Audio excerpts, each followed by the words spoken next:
금융감독원이 국내 9개 대형 증권사가 지난 4년간 이 부동산 PF 대출 담당 임직원들에게 성과급 명목으로만 지급한 돈이 9천억 원에 달했다고 밝혔습니다. 메리츠증권의 성과급 지급 액수가 3,550억 원으로 가장 많았는데 이 증가한 수익을 미래를 대비한 유보금으로 남기지 않고 직원들 성과 보수로 대부분 나눠 먹은 것으로 나타났습니다. PF 담당자들은 이 성과급 욕심에 부실 가능성이 좀 있어도 어떻게든 사업을 진행시켰습니다. 그런데 작년부터 이 부동산 PF 부실이 이제 커지기 시작했습니다. 정부는 정책금융으로 PF 대출 보증을 25조 원까지 늘려줄 테니 좀 상대적으로 좀 여유가 있는 시중은행들이 더 적극적으로 PF 대출에 나서달라 요구하고 있습니다. 때이면 이거 다 국민 세금으로 메꿔야 합니다. 국정감사에서 이익의 사유와 손실의 사회화 아니냐 이런 질의에 이복현 금감원장은 도덕적 해이에서 비롯된 이 금융회사들의 책임을 국민들에게 전가하는 걸 용인해 줄 생각은 없다 이렇게 답했습니다. 말로만 용인하지 않겠다는 건지 아니면 실제 어떤 조치가 취해지는 건지 이거 두 눈 부릅뜨고 지켜봐야겠습니다. 네, 경제와 정의를 다잡는 홍반장, 저는 KBS 기자 홍사원입니다. 이번 주 금요일까지 책 선물 이벤트 진행합니다. 내년 부동산 시장의 변수와 이슈를 담은 김경민 교수의 새 책 부동산 트렌드 2024, 이 책을 하루에 4분씩 추첨해서 보내드립니다. 부동산 트렌드 2024 받고 싶은 분은 짧은 문자 50원, 긴 문자 100원이 드는 샵 9730으로 이름과 연락처, 주소 보내주시기 바랍니다. 자, 홍사원의 경제쇼 출발하겠습니다. 유튜브 오늘도 함께 갑시다.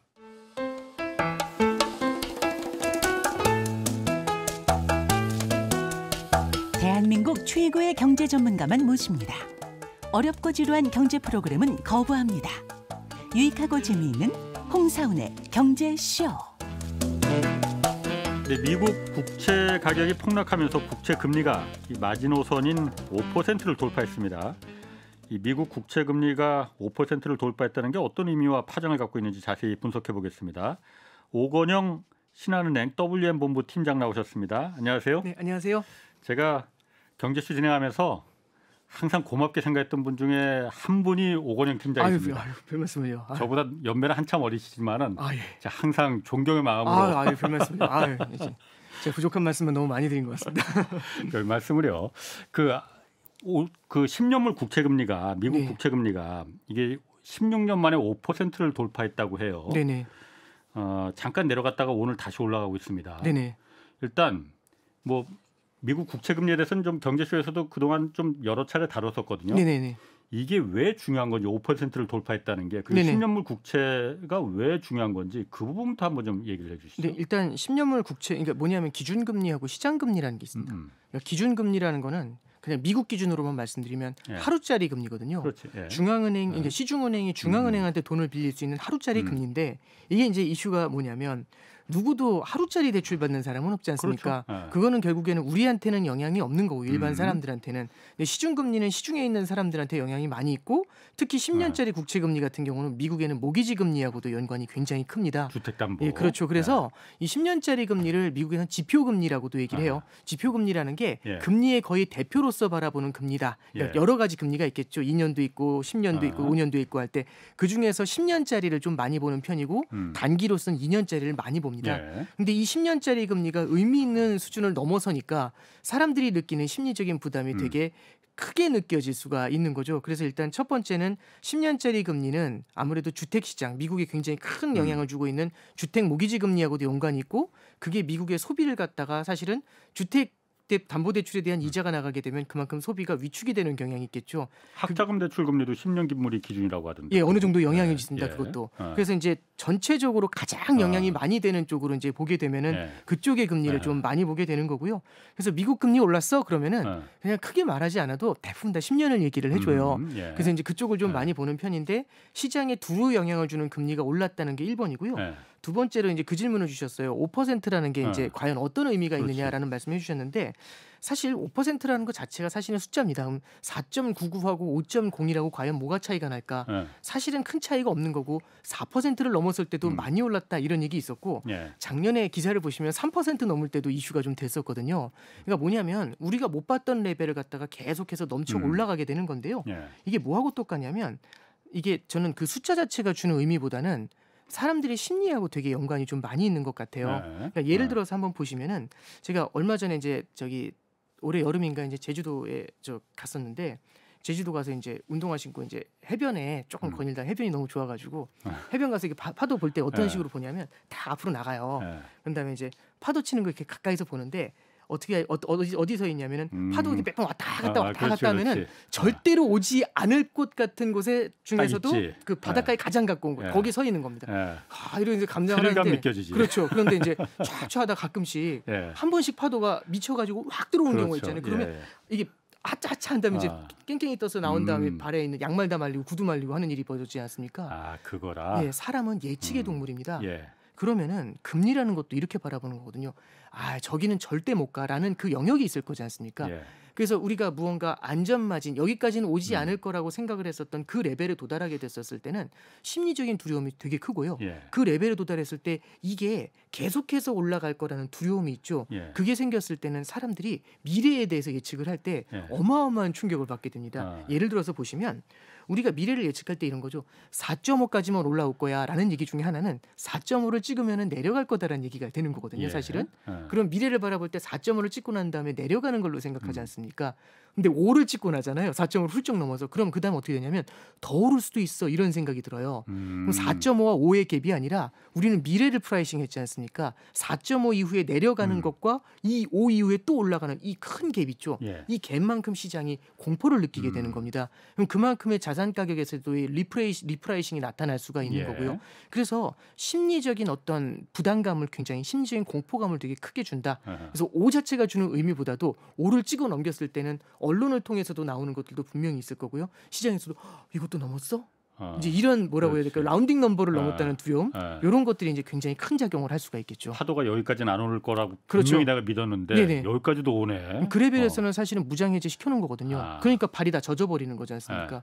그 파도에 발 젖으면 이거 말리는데 꽤 시간 걸립니다. 그런데 네. 제가 근본적인 그 좀 이해가 좀 제가 워낙 과문해서 모르는 게 많습니다. 별 그러다 말씀을요. 보니까 예. 미국의 기준금리는 어쨌든 지금 5.5%잖아요. 상단이. 네. 기준금리보다도 원래 기준금리 아까 말씀하신 대로 하루짜리 금리잖아요. 네. 가장 이 금리가 낮아야 되는 거잖아요. 네, 그렇죠. 이걸 기준으로 해서 그다음에 2년물 국채도 그렇고 10년물 시장 금리도 네네. 이걸 기준으로 해서 이제 점점 올라가는 거잖아요. 네네. 그럼 당연히 5.5%보다 높은 게 당연한 거잖아요. 그런데 그래야겠죠. 10년물 국채는 지금 오히려 기준금리보다도 낮잖아. 네, 그렇죠.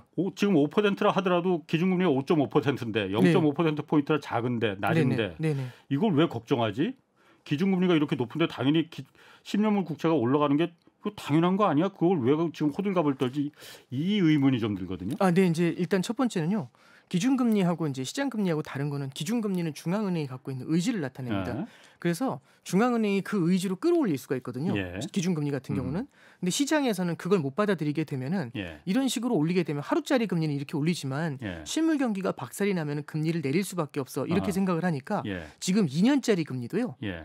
5.1이 좀 안 됩니다. 오늘 날짜로 5.1이 좀 안 되거든요. 예. 그러면 5.5보다는 금리가 밑에 있지 않습니까? 그렇죠. 뭐냐면 지금은 5.5지만 2년 후에는 밑에 있을 거야라는 프라이싱을 하고 있는 거죠.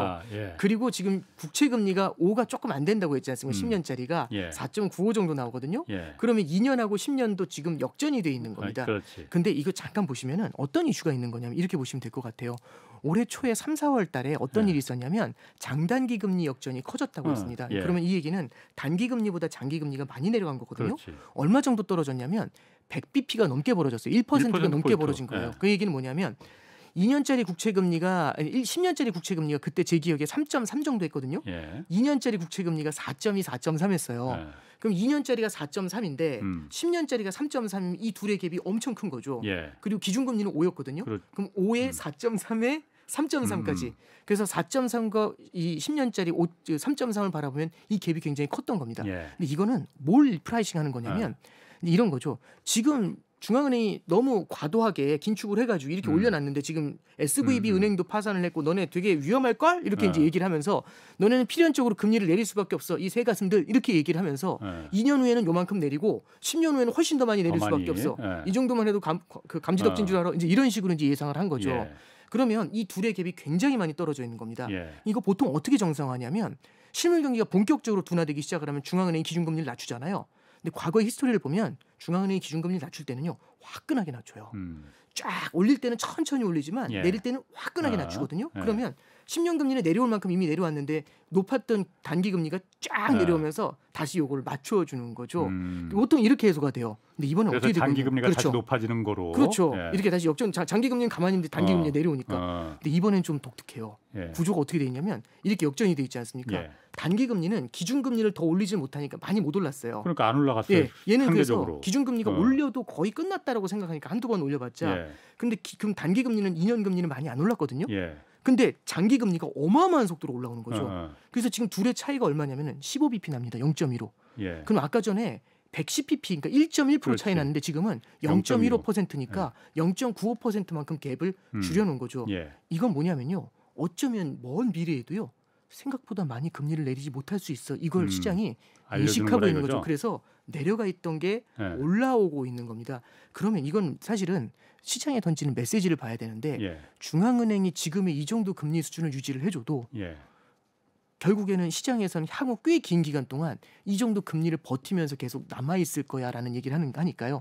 이걸 그래서 어려운 말로 뭐라고 하냐면 higher for longer라고 하죠. 그러니까 for longer라는 건 더 긴 기간 동안 이거잖아요. 예, for가 예. 기간 동안이라는 얘기니까. 그러면 더 긴 기간 동안 더 높은 금리로 요걸 갖다가 사실은 지지해주는 그 메시지라고 그렇게 해석을 할 수가 있는 거겠죠. 그러니까 미국 중앙은행이 네네. 그 섣불리 금리를 내리거나 그러지 않을 거다라는 걸 지금 채권 장기와 단기 금리 차이가 보여주는 거라 이거죠. 네, 그렇죠.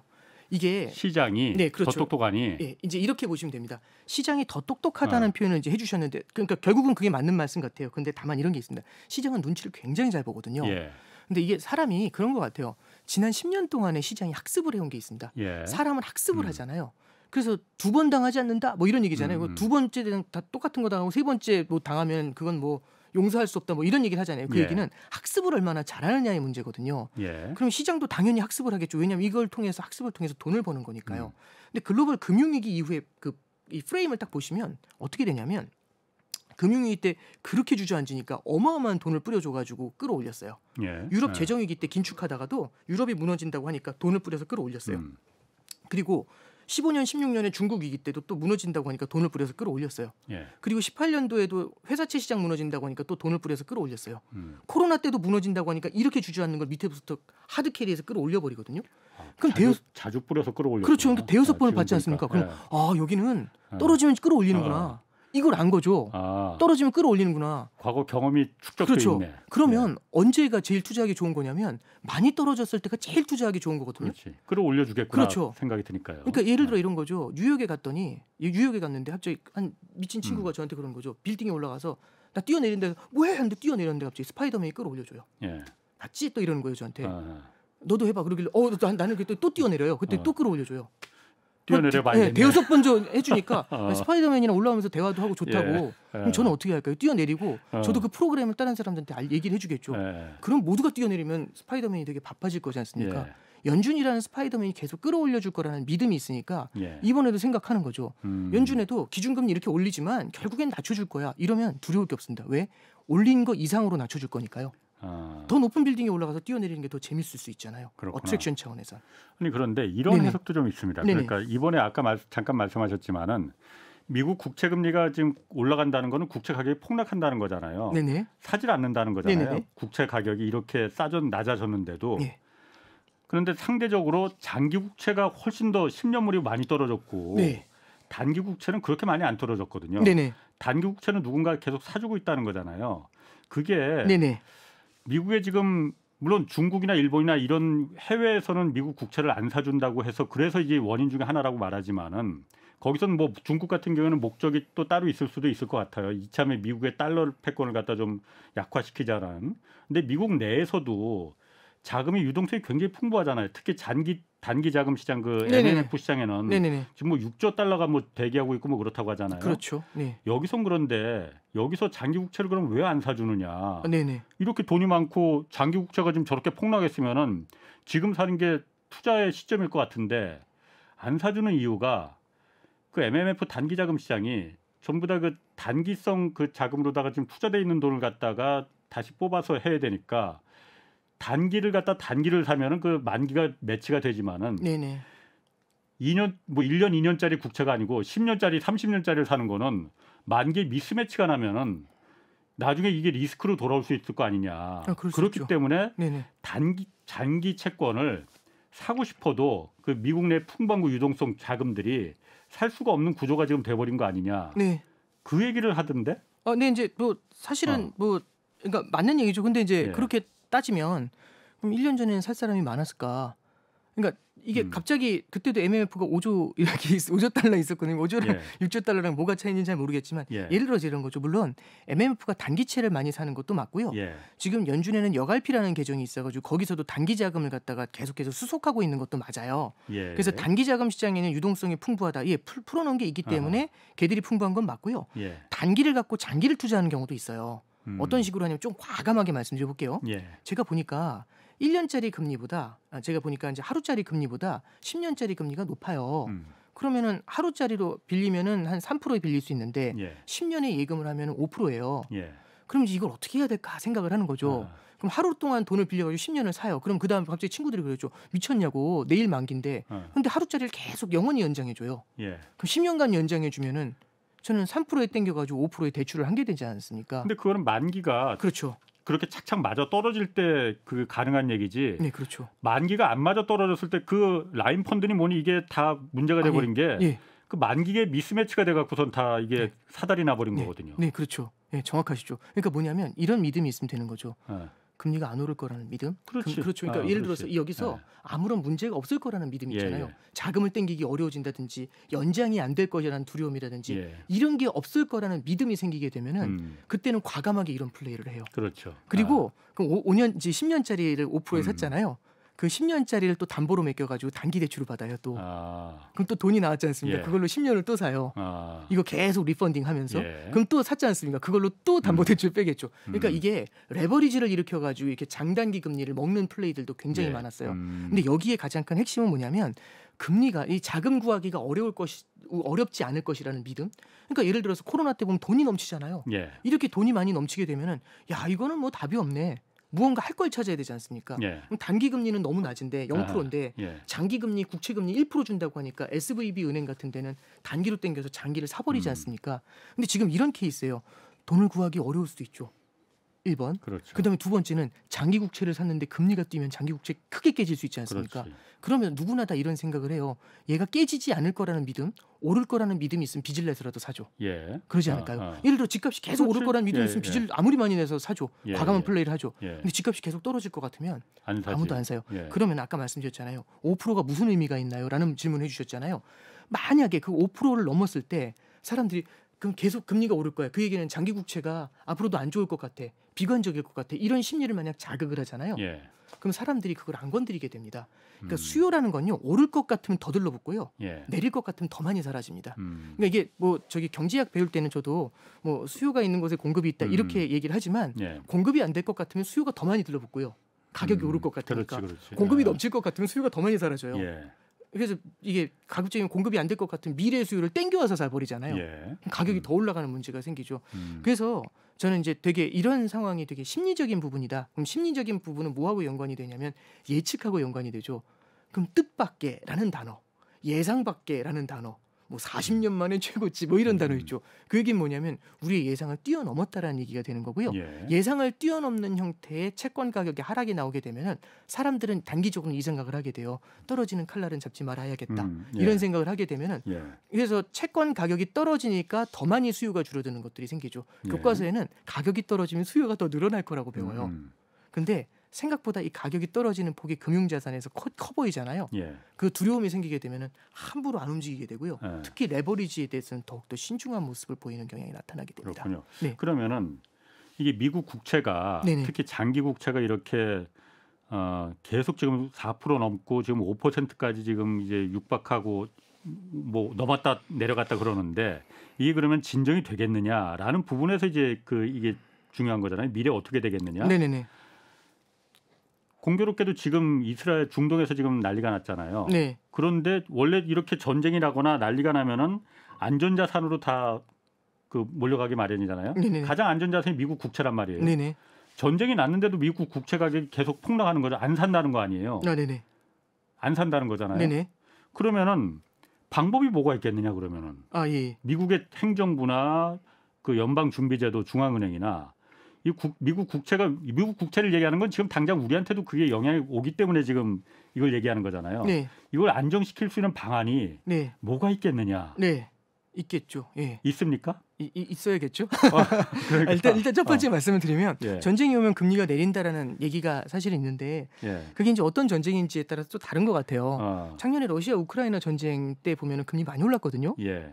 그러면 틀린 얘기지 않습니까? 근데 이제 작년에 러시아 우크라이나 전쟁 이후에 어떤 일이 일어나게 되냐면 유가가 올라가게 되잖아요. 예. 지금 우리가 바라봤었을 때 금리를 되게 많이 자극하는 요인 중에 하나가 인플레이션입니다. 예. 그 인플레이션이 지난 1년 동안 빠르게 내려왔었는데 예. 그 가장 큰 이유가 유가가 빠르게 빠졌기 때문이죠. 예. 유가에 연동하는 면이 굉장히 컸던 거예요. 에너지 가격에 연동하는 면이. 예. 근데 그 에너지 가격이 다시 꼬리를 말아 올렸거든요.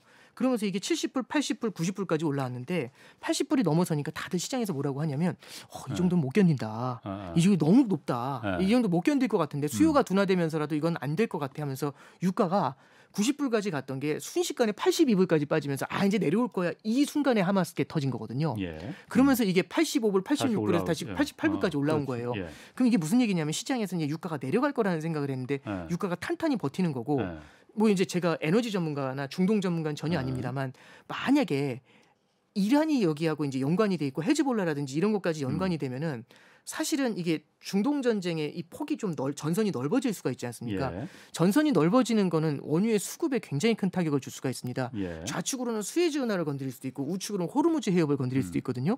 그럼 이게 원유 공급의 상당 부분을 차지하고 있는데 이럴 때는 유가가 공급에 대한 이슈 때문에 일시적으로 튀는 경우도 생겨요. 혹시 기억하실지 모르겠는데 21년도 4월인가 그때 수에즈 운하에 배가 하나 가운데 이렇게 잘못 들어가서 막혔던 거 기억나죠? 좌초했었어. 예. 그거 한 제기 정확하진 않아서 일주일 정도 거기서 이렇게 빼내는데 일주일 걸렸거든요. 제 기억에. 그때 유가가 잘 이제 좀 안정이 될 것 같던 유가가 한번 다시 탁 튄 적이 있어요. 그럼 이게 예를 들어서 얼마나 갈지 모르겠지만 이게 이란까지 개입이 되면서 호르무즈 해협에 대한 봉쇄까지 이어지게 되면은 단기적으로는 유가를 크게 끌어올리는 압력이 되겠죠. 근데 단기로 유가를 끌어올린다. 그러니까 유가가 뭐 100불 간다 이걸 떠나서 어디에 시장은 또 주목을 하냐면 유가 안 빠지겠네.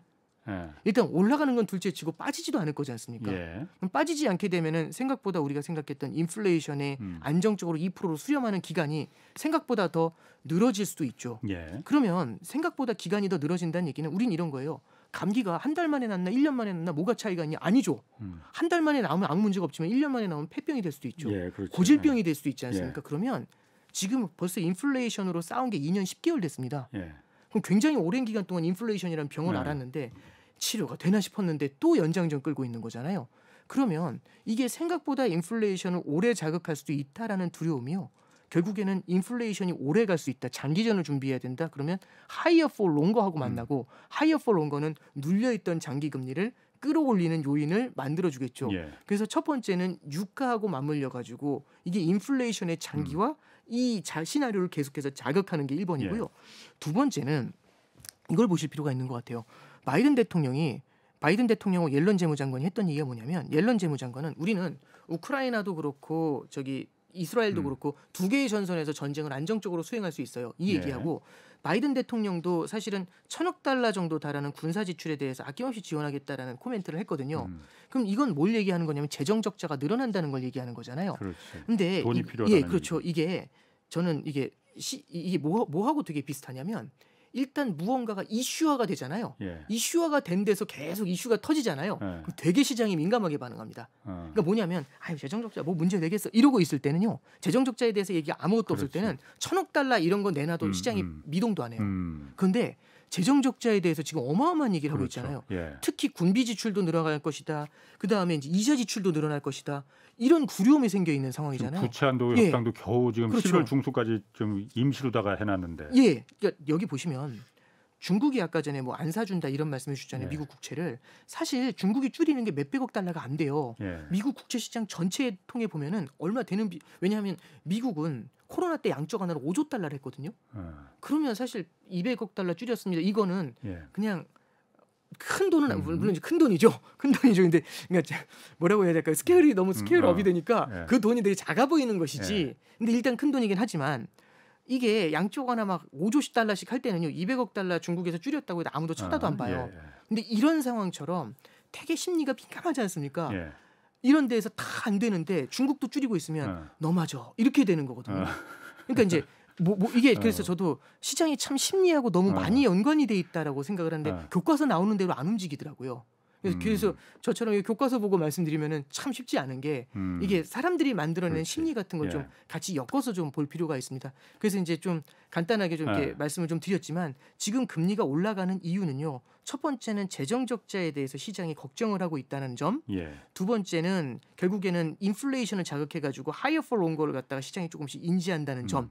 그리고 그걸 시장이 알게 되면은 금리가 꽤 오래 버티겠네라고 하잖아요. 그러면 국채를 담아 놓으려던 수요가 좀 더 있어 볼까? 그러니까 이런 거잖아요. 지금 많은 개인 투자자분들이 4% 4.5% 할 때 막 장기 국채 샀어요. 근데 예. 지금 5% 왔으면 더 사야 되지 않습니까? 예. 가격이 더 그렇지, 싸졌으니까. 그렇지. 근데 지금 어떠냐면 더 올라가니까 조금만 있어 볼까? 예. 이렇게 되거든요. 이 두려움이라는 게 존재하는 겁니다. 그러니까 그 예. 부분에서 그러니까 네네. 심리도 있지만 심리에서 그러니까 저 같아도 그렇게 생각할 것 같아요. 오히려 전쟁이 나면은 국채를 안전자산을 국채 더 사야지 다른 건 지금 위험해라고 할 수 있지만 오히려 이게 더 기름을 부었던 이유가 이스라엘과 중동의 전쟁이잖아요. 팔레스타인의 그렇죠. 전쟁이잖아요. 네네. 미국의 민주당이든 공화당이든 여당이든 야당이든 이스라엘을 도와준다는데 거기 그래서 돈이 필요하다는데 그럼 국채 더 발행해야지. 그걸 공화당이 반대를 하겠느냐. 네. 그럼 보나마나 미국의 행정부가 여야가 저렇게 다 똑같은 이스라엘에 대해서는 일방적인 그야말로 그 편을 들고 있으니 분명히 국채를 더 발행하겠네. 지금보다. 지금도 많이 발행한다고 지금 전 난리인데 네. 더 찍겠구만. 네네. 라는 생각이 드니까는 국채 가격이 오히려 올라가지 않고 더 그냥 지금 폭락하는 거 아니냐. 국채 네네. 가격이. 네네. 그런 부분들이 지금 시장에서 더 공포로 더 다가오는 거 아니냐라는 네네. 생각이 들거든요. 네. 그럼 아까부터 제가 말하는 거지만은 그러면 이게 당장 태평양권도 한국에도 지금 큰 뭐 대출금리나 이런 것 지금 다 자극을 하니까는 문제가 되는 건데 네. 미국의 10년물 국채가 기준이라는데 이게 그럼 안정되려면은 좀 옛날처럼 4% 아래로 떨어지려면은 방법이 뭐가 있겠느냐? 쓸 수 있는 방법이 그걸 제가 답답해서 물어보는 거거든요. 네네. 일단 하나만 먼저 말씀을 드리면 예. 지금 이제 뭐냐면 2년 금리는 많이 안 올랐고 10년 금리가 많이 올랐잖아요. 그렇죠. 예. 그럼 단기 금리보다는 장기 금리가 많이 올랐네 이런 해석이 가능하고 예. 그럼 재정 적자가 지금 1,000억 달러 재정 적자가 늘어나니까 국채 발행이 늘어서 예. 금리가 뛸 거야라고 한다면 2년 금리도 많이 뛰어야 되잖아요. 예. 근데 2년 금리가 안 뛰잖아요. 예. 이건 뭘 얘기를 하는 거냐면 당장의 재정 적자보다도 이 당장의 재정 적자가 누적되는 게 현재의 금리로 이어져 가면은 예. 10년 후, 20년 후, 30년 후에는 빚을 걸머지는 문제가 생기잖아요. 예. 그럼 그때는 훨씬 더 많은 국채를 발행해야 될 거야. 이런 두려움을 분명히 깔고 있을 거예요. 예. 그래서 10년 금리보다 20년 금리가 더 많이 올랐고요. 20년 그러니까 물론 지금 20년 금리가 더 높긴 합니다만 20년 금리만큼 30년 금리의 상승폭도 되게 커요. 예. 그래서 지금 전체적으로 금리가 꽤 높은 상황에 유지를 하고 있다. 이제 요게 이제 1번이고 그다음에 두 번째는 그럼 이제 금리가 어떻게 될까라는 얘기가 이제 그다음에 이어져야 되는데 첫 번째는 이제 혹자는 그런 말씀을 하세요. 연준이 기준금리 인상을 멈추게 되면은 괜찮아질 거야라는 말씀을 하시는데 이게 맞을 수도 있고 틀릴 수도 있어요. 예. 첫 번째는요. 지난 시간에도 제가 한번 말씀드렸지만 금리를 결정하는 요인을 조금 세분하면 저도 이제 참 지난번에도 말씀드렸지만 제가 이 대중적인 방송에서 이런 거 얘기할 거라고는 상상도 못했습니다만 지금 많은 분들이 진짜 프로페셔널이 다 되셔가지고요. 예. 이게 말씀하시면은 이것도 이제 지적들을 많이 하세요. 근데 제가 진짜 러프하게만 설명해요. 이렇게 설명하면 사실 안 되거든요. 근데 이제 진짜 러프하게만 설명을 해드리면 장기 금리를 결정하는 요인은 첫 번째는 실질 기준금리라는 게 있습니다. 실질 금리. 요 실질 중립금리라는 게 있어요. 이 예. 실질 중립금리라는 건 요 정도면 긴축도 아니고 완화도 아니에요. 그래서 적정한 금리라는 게 있는데 그게 한 2에서 2.5 정도 합니다. 그게 한 2% 정도라고 해서 그래서 중앙은행에서는 요거 한 0.5 정도 되는데 예. 요게 0.5 정도 돼가지고 중앙은행은 기준금리 그 인플레이션 목표치 2%가 있거든요. 그걸 더해요. 그래서 실질 중립금리에 인플레이션 목표치 2를 더해서 중장기적으로는 2.5를 맞춰갈게요라고 얘기하는 겁니다. 그럼 중장기 얼마나? 그럼 그건 모르지만 10년이면 어느 정도 중장기잖아요. 그러면 지금으로부터 10년 후면은 2.5 정도에 맞춰갈 수 있도록 해드릴게요. 그러면 10년 정도를 바라봤을 때 10년 후에 단기 금리는 2.5 정도에 맞춰올게요. 이런 얘기거든요. 근데 잠깐 보시면 이건 단기 금리잖아요. 예. 기간을 길게 가야 되면은 그 기간까지 오랫동안 버텨가야 되지 않습니까? 예. 그래서 여기 뭘 더 해줘야 되냐면 기간 예를 들어서 우리도 1년짜리 예금보다 5년짜리가 금리가 높아야 되죠. 당연히 그렇지. 예. 왜냐하면 오래 묶이니까 싫지 내 않습니까? 돈이 또 무슨 묶이니까. 일이 일어날지 예. 모르는 거고 예. 그죠?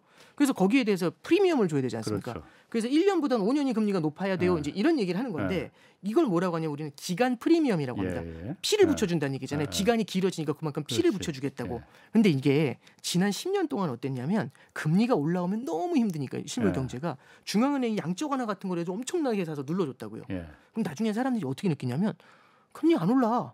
많이 올라갈 수 있는 요인이 있잖아. 그럼 중앙은행이 사서 눌러. 이렇게 얘기하는 거거든요. 그럼 금리가 안 오를 거지 않습니까? 예. 그럼 이제 기자님하고 저하고 얘기하는데 또 저 5년 동안 묶이니까 그때 금리가 더 오를 수 있잖아요. 그러니까 프리미엄 주세요. 한테 제가 그러는 거죠. 안 올라요. 걱정 마세요. 지난번에 못 보셔서 지난 5년간 안 올라요. 그리고 하면 중앙은행이 사서 눌러요. 이러면 그러게요. 이렇게 되면은 프리미엄 안 드려요. 그래서 기간 프리미엄이 없었거든요. 근데 지금 어떠냐면 지금 그게 가능한가? 지금 어떤 생각이 드는 거냐면 물가가 언제 튈지 모르죠. 그렇지. 예. 그다음에 전쟁 때문에 예. 이게 재정 적자가 어떻게 될지 모르죠. 예. 그리고 양쪽 하나 계속 할 수 있겠는가? 지금 양쪽 하나는커녕 지금 금리를 저렇게 하이어 폴 온 거 얘기하는데 무슨 양쪽 하나를 얘기를 해요. 양적 긴축을 안 하면 예. 다행이죠. 그래서 양적 긴축에 대한 얘기가 나오죠. 이러니까 기간 프리미엄이 뛰고 있어요. 그래서 이게 뭘로 보면 되냐면 이게 크게 큰 틀에서 말씀드리면 2.5라는 단기 기준금리에 더하기 기간 P를 더하는 거잖아요. 기간 예. 프리미엄을. 예. 오래될수록 그렇죠? 더 높은 금리를 그럼 지금 주겠다. 보면 단기 금리가 많이 안 올랐잖아요. 예. 그럼 이 앞사이드는 가만히 있는 겁니다. 예. 근데 이 기간 프리미엄이 뛰어 올라간 거예요. 그럼 이 기간 프리미엄이 뛰어 올라간 이유는 이런 거죠. 물가도 생각보다 높을 수 있고 장기전 치료해야 될 수 예. 있고 재정도 문제가 될 수 있고 연준도 오락가락할 수 있고 이제 이런 여러 가지 생각들이 드는 겁니다. 예. 그러면 이 기간 프리미엄이 올라가면서 전체적으로 장기 금리가 뛴 거거든요. 그럼 이 기간 프리미엄은 어떻게 보면은 앞으로에 대한 불확실성을 반영한 거잖아요. 그렇지. 그럼 예. 앞으로에 대한 불확실성을 확실성으로 바꿔버리게 되면 그러면 다시 내려올 수가 있겠죠. 그래서 얼마 전에 이제 어떤 얘기가 나오냐면 연준의 매파 인사들이 요즘 말을 좀 바꿨어요. 예. 뭐라고 바꿨냐면 예전에는 지금 금리 낮지 않다고. 지금 금리가 높은 게 아니라고. 예. 실물 경제가 둔화되지 않고 있고 예. 물가도 잘 안 잡히니까 더 올려야 된다 이랬는데 요즘 말을 살짝 바꿔서 뭐라고 하냐면 지금 단기 기준금리를 많이 안 올렸음에도 불구하고 장기 금리가 올라가고 있다. 예. 장기 금리가 올라가면서 지금 긴축을 스스로 하고 있다. 그러니 예. 기준금리 올릴 필요 없다. 그러면 우리가 어. 실제 하는 역할을 그렇지. 시장 금리가 올라가서 해주면 예. 우리가 왜 나서야 되냐? 예. 이러니 그렇게 된다면 우리는 굳이 나설 필요가 없다. 그것도 이제 사실 이런 이건 얘기를 맞는 하는 거죠. 말인 것 같은데. 예, 그렇죠. 그러면 그러니까 이제 시장이 어떤 생각을 하는 줄 아세요? 그러면 기준금리 인상 끝나네? 예. 이 생각을 하잖아요. 그럼 어떻게 되냐면 또 이 기간 프리미엄이 쫙 줄어들어가지고 장기 얼마- 금리가 내려간다. 얼마 전에 4.86까지 올랐던 예. 기준금리 그 시장금리 10년 금리가 쫙 내려서 4.5까지 빠졌어요. 예. 그 얘기 듣자마자 연준 위원들 아. 그러다가 또 이제 이스라엘 하마스 터지면서 또 끌어올렸거든요. 예. 그러니까 이제 뭐냐면 이 기간 프리미엄이라는 건 다른 거에 비해서 변동성이 높을 수가 있어요. 예. 그래서 그걸 조절하는 방법이 있거든요. 예. 근데 요걸 잠깐 보시면 저는 좀 이런 생각이 들어요. 여기에 대해서 연준 위원 중에 이제 한 사람이 그 얘기를 하더라고요. 이 카시칼이라는 분이 있는데 그분이 연준 중에 제일 매파예요. 예. 그 사람도 그렇게 얘기하더라고요. 제일 매파인데 얘기하는 워딩이래요. 오케이. 시장 금리가 올라가죠. 장기 금리가 올라가죠. 긴축의 효과가 생긴다. 그래서 연준이 할 수 있는 역할, 단기 기준 금리를 올리지 않아도 되는 역할을 시장에서 해준다는 하고 거 있어. 그렇죠. 시장에서 해준다는 건 일부분 오케이. 나 인정한다. 그런데 우리 신중하게 보자. 이런 얘기를 하는 거죠. 왜? 그랬더니 이제 하는 얘기가 그거죠. 자 봐라. 우리가 기준금리를 올릴 거고 네. 기준금리를 계속 올리면서 인플레이션하고의 전쟁을 굉장히 강하게 할 거라는 믿음을 가지니까 예. 불확실성이 커지니까 기간 프리미엄이 올라가는 거잖아요. 예. 근데 이걸 보면서 우리가 됐어 한 다음에 그만 이러면 어떤 일이 벌어질까요? 다시 확. 그렇죠. 시장에서는 저를 두려워해가지고 여기까지 오바해서 공포에 질려 있는 건데 제가 갑자기 빙긋 웃으면 학생들이 이런 거죠. 제가 굉장히 좀 순한 사람이었는데 굉장히 엄한 모습을 오랫동안 보이니까 나중에 보기만 해도 지레 겁먹는 거예요. 예. 근데 제가 빙글빙글 웃고 다니면 예. 쫙 그 긴장감이 풀릴 거지 않습니까? 그럼 기간 프리미엄이 내려오면 또 연준이 이거 끌어올려야 되는 문제가 생기죠. 물가가 다시 튀어버리니까. 그렇죠. 그러니까 이제 사실 신중하게 가자고 하는 건데 이 정도로 높은 금리를 일정 기간 유지해 가지고 시장을 질리게 만들잖아요. 예. 연준을 믿게 만들게 되면은 연준을 따라오게 되죠. 그러면 인플레이션이 잡히는 속도가 빨라질 수 있어요. 예. 인플레이션이 빠르게 잡히게 되면은 그때는요. 기준금리 인하를 할 수가 있습니다. 예. 지금 가장 문제는 뭐냐면 인플레이션이 잘 잡히지 않은 상태에서 철수를 하게 되면은 이 인플레이션판이 다시 나타나게 되면서 여태까지 해왔던 노력을 연준에서 파월 의장은 언와인딩이라고 해요. 다 되감아 버리는 문제가 생기니까 지금까지 싸웠잖냐. 마지막에 이제 저기 요 앞에 이제 옛날에 유치한 영화 같은 거 보면 악당이 이렇게 저기 이제 주인공이 쓰러져 있으면 악당이 총을 겨눈 다음에 쏘면 되는데 막 이런저런 막 스토리텔링을 하잖아요. 내가 왜 그랬고 하다가 그러다 총 맞고 죽잖아요. 그러면서 게임 끝나는 경우가 되게 많죠. 그런 거 되게 보면서도 뭐 하는 거냐고 이런 생각 들잖아요. 그러니까 뭐냐면 마지막에 결정타로 딱 이게 인플레이션이라는 괴물의 심장에다 못을 박아버려야 되는데 거기서 갑자기 이제 끝났어 하면서 이걸 안 하고 연장전을 끌어버리면 얘 또 살아나지 않습니까?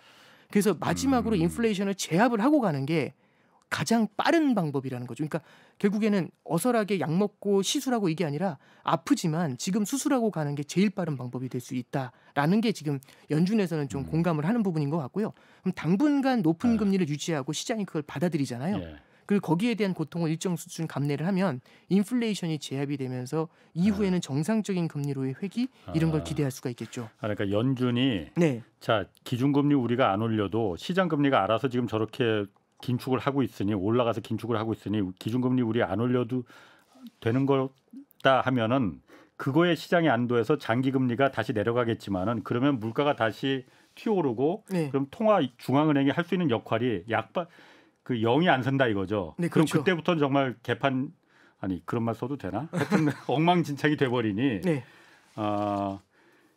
연방준비제도는 그걸 잘 알고 있으니 자 우리가 그런 거 아니야. 우리가 확실히 주도해 나갈 거야. 그러니까 힘들더라도 이 상황이 장기금리가 이렇게 올라가는 걸 힘들더라도 지금 참고 견뎌야 돼. 그러니까 그냥 고통스럽다도 견뎌. 이렇게 하고 있는 거라 이거죠. 네, 그렇죠. 이게 뭐 여기까지 말씀드린 건 좀 생소하긴 한데 재미없으시겠지만 그 중앙은행 정책에서는 어떤 말이 있냐면 연준에서는요 거울의 방이라는 말이 있어요.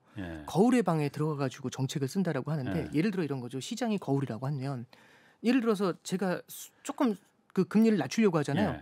그럼 시장이 따라서 금리가 내려오는데 그걸 보면서 중앙은행에서는 보는 거죠. 금리가 내려오는 거 보니까 실물 경기가 안 좋은가? 그럼 제가 금리를 더 낮추잖아요. 그럼 쟤는요, 저희 시장은 그걸 바라보면서 얼마나 안 좋으면 낮추지 이렇게 되면서 계속 같이 내려와요. 예. 자 그러면은 그런 방법이 없다는 얘기네. 이제, 그러니까 그야말로 우리도 지금 우리 행정당국이나 한국은행도 지금 가장 기대하는 게 미국이 빨리 기준금리 인하하고 장기금리도 빨리 내려가야만이 우리가 살 수 있는 것 같은데 그거 지금 기대하는 건 기대난망이네 그러면은요. 이제 일단 뭐 금리가 빨리 내려오는 걸 기대한다 이것까지는 제가 뭐 어떻게 말씀드리긴 좀 어려울 것 같고요. 일단 미국 쪽으로 다시 돌아가서 좀 생각을 해보면 그럼 답이 없다 이게 아니라 일단은 인플레이션을 잡고 가는 게 정석이고 그리고 이제 두 번째는 금리가 많이 튀어오를 때는 그럼 이게 급격하게 튀어오르게 되면은 중앙은행 사이드에서도 무언가 패키지를 준비해서 올라가는 시장 금리가 튀어올라가는 속도를 조절하려고는 하겠죠. 그럼 이제 예를 들어 뭐가 있냐면 작년 같은 경우는 시장 금리가 막 뛰어올라가니까 미국 재무부에서 국채 바이백에 대한 얘기를 해요. 국채 바이백에 대한 얘기는 기존에 있었던 국채를 갖다가 갚아버리는 거죠. 그러니까 시중에 도는 국채의 수요를 공급을 갖다가 줄이는 전략을 씁니다. 이거 크지 않아요. 이거 양도 크지 않은데 적어도 뭐가 있냐면 정부가 나서네. 이 시그널은 주는 거거든요. 그러면 이제 시장이 거기에 대해서 좀 환호를 하는 경향들도 좀 있고 작년엔 근데 사실상 어떻게 뒤집었냐면 올라가던 판을 갖다가 뒤집은 게 달러도 엄청 강했잖아요. 금리도 엄청 높았고 이 판을 뭘로 뒤집은 거냐면 피벗 기대로 뒤집어 버렸어요. 금리 인하할 것 그렇죠. 금리 인하할 것 같다고 하니까 시장이 먼저 움직여버리잖아요. 그러니까 이제 지난 10년 동안 학습을 한 거죠. 내릴 때는 화끈하게 내리잖아 하면서 그러니까 금리가 5%든 6%든 관심 없어요. 왜냐하면 내릴 때는 더 화끈하게 내려오니까 그럼 이 슬라이드 타고 금리 내려올 때 끝에서부터 다 먹을 수 있으니까 더욱더 많은 돈이 풀려 나왔던 거잖아요. 그 과거의 패턴을 학습했기 때문에 이렇게 해서 뒤집었는데 그 외에도 작년에 이제 금리가 많이 뛸 때 그 미국에서요. 몇 가지 좀 안들이 나왔던 게 있습니다. 예를 들어 어떤 안이 나왔냐면 첫 번째는 국채를 매입하는 은행들에 대한 규제를 완화하자라는 얘기가 있었어요. 그게 지금 뭐 얘기해드리기 너무 긴데 그게 이제 뭐냐면은 그 SLR이라는 규제가 있어요. 그 Supplementary Leverage Ratio라는 건데 이게 제 생각 이거 설명은 안 될 것 같고 너무 어렵게까지는 안 하셔도 돼요. 이건 안 해도 되고 그러니까 제가 못 알아듣는 거는 이걸 어떻게 그냥 이렇게 설명해 드리면 될 것 같아요.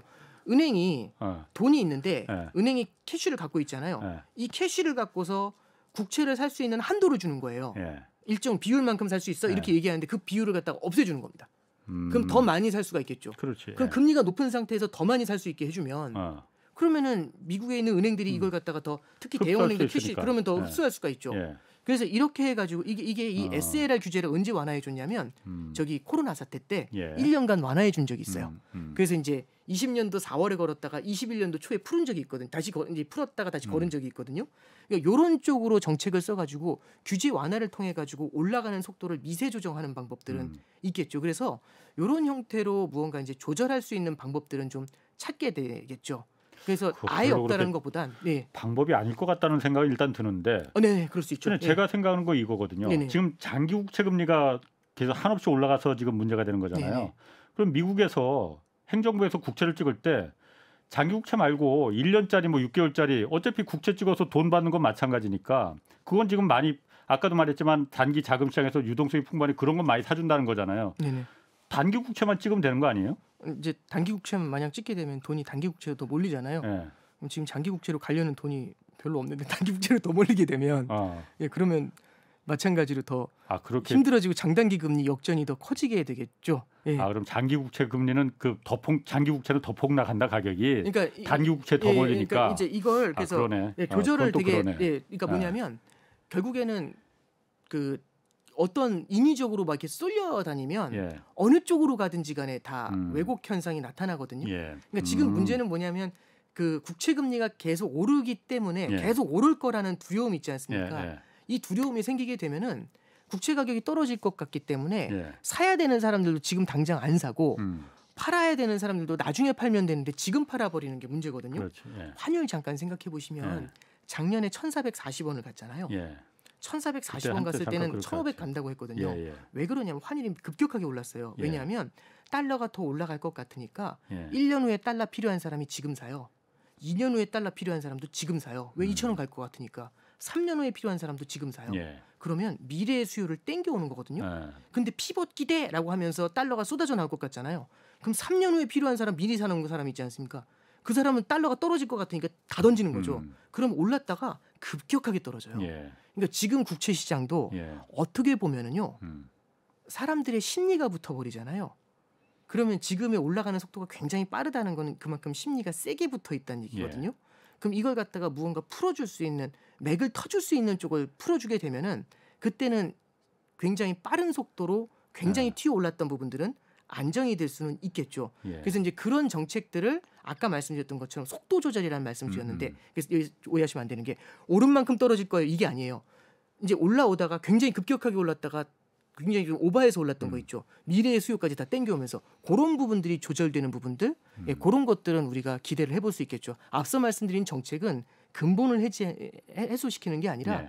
아무도 안 사주는데 그래도 시중은행들이 살 수 있는 루트를 열어줬어요. 예. 그럼 이 정도 금리면은 괜찮지 않을까요? 이제 이런 얘기가 되는 거거든요.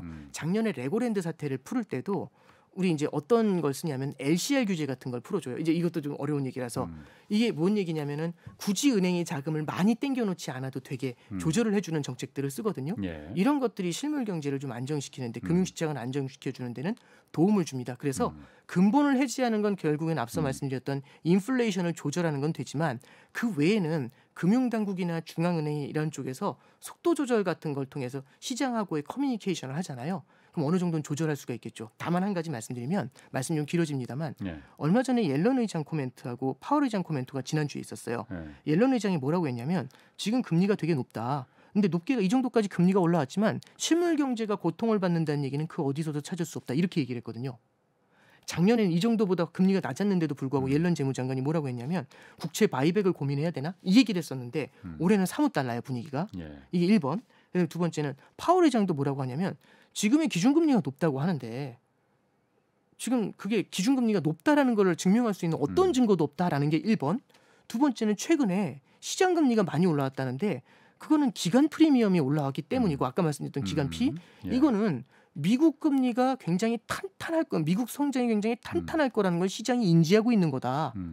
이제 이렇게 얘기를 해요. 그러면 요 얘기를 딱 들어보시면 너무 높아서 큰일 났어. 이런 뉘앙스가 작년엔 그 뉘앙스였는데 지금은 그 뉘앙스는 좀 아니라는 거죠. 견딜만 하다라는 이 정도 금리를 뉘앙스도 통해서 그렇죠. 실물 경제의 성장을 조금 눌러놔야 예. 실물 경제의 성장을 좀 눌러놔야 그러면 이제 인플레이션을 제압하고 네. 인플레이션이 제압이 돼야 이후의 그림을 그릴 수 있을 것 같다라는 네. 얘기를 지금은 좀 하고 있는 것 같습니다. 아직까지는 그래서 당장 미국의 정부나 중앙은행이 당장 나서서 손 써야겠다 이런 얘기를 하는 것보다는 약간씩의 미세 조정 정도만 건드리는 것 같아요. 그러니까 재무장관이나 중앙은행장이 그렇게 말하는 거는 미국 경제가 이 정도 금리 고금리는 견딜 수 있다. 그러니까 견뎌라라는 걸 말하는 거잖아요.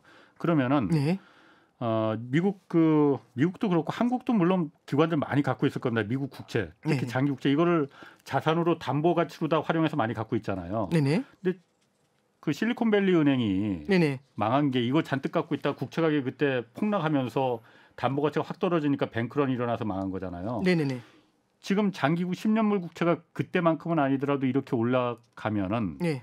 그때만큼 올라간 거지 이미. 네. 그러면은 미국의 은행들이나 한국의 기관들이나 네네.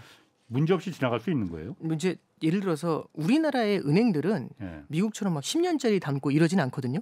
그러니까 우리나라의 은행들하고는 조금 관련이 없는 것 같고요. 예. 뭐 이제 우리나라의 기관들이 해외에 있는 국채를 담는다고 해도 이 자체적으로 그렇게 우리가 많지 않구나. 포트폴리오라는 걸 갖고서 예. 그러니까 뭔가 아. 뭐냐면 총액상으로는 우리한테는 아. 많게 느껴질 수 있지만 다양한 자산 중에 일부로서 포트폴리오 전략을 짜면서 보수적으로 담아요. 근데 이제 아까 말씀해 주셨던 SVB 같은 경우는 이 은행 자체가 좀 공격적인 면이 분명히 있었던 거죠. 예. 규제도 없었고 그러다 보니까 이제 장기 국채를 담은 게 있어요. 예. 근데 잠깐 생각을 해보면 지금 되게 좋은 말씀을 해주셨는데 지금 대형 은행들 같은 경우는 예를 들어 JP모건 같은 경우는 실적이 잘 나왔어요. 예. 근데 지금 얼마 전에 지난주에 자이언스 뱅코프인가 이제 그 은행이 실적 발표를 했는데 중소형 은행 중에서는 그래도 좀 한 가닥 하는 은행이에요. 근데 그 친구 실적이 확 주저앉았어요. 예대 마진이 주저앉았는데 가장 큰 문제가 뭐냐면 은행에 대한 리스크가 불거졌지 않습니까? 네. 그러면 사람들이 은행에 예금을 할 때 신중하게 예금을 해요. 그리고 불안하잖아요. 예. 불안한 만큼 이자를 많이 줘야 되거든요. 예. 근데 은행 예금 이자하고 MMF 금리하고 비교할 수 있겠죠.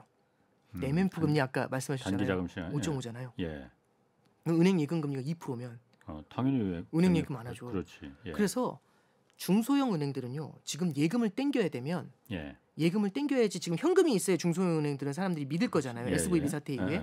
그럼 예금을 땡겨야 되지 않습니까? 그럼 예금을 땡겨야 되면은 더 많은 금리를 줘야 돼요.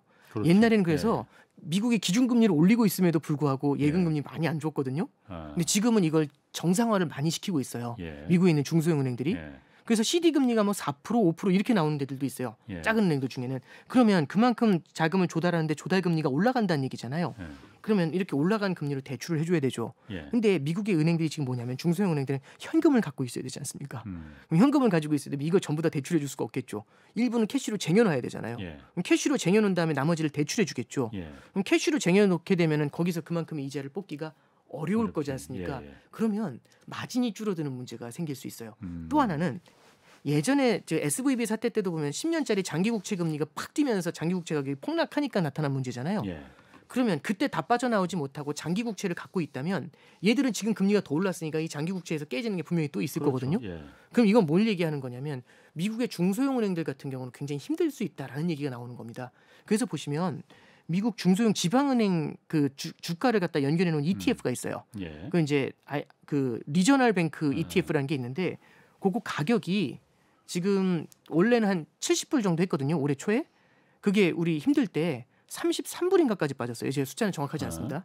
한 반토막 났어요. 순식간에 한 달 만에 반토막이 났다가 그게 50불인가까지 반등했거든요. 6, 7월 달에. 근데 지금은 한 33불까지 빠졌다고 했잖아요. 한 37, 38 요 정도 와 있습니다. 다시 내려가. 그러니까 지금 숫자는 틀릴 수 있어요. 제가 정확하게 기억이 안 나서 그러는데 하여튼 그 추세가 그렇죠. 추세가 그 정도 나와 있는 거죠. 그러니까 지금 대형 은행들 같은 경우는 JP모건 같은 경우는 탄탄하거든요. 근데 중소형 은행들 같은 경우는 지금 조금 힘들어하는 것들이 지금 나타나고 있어요.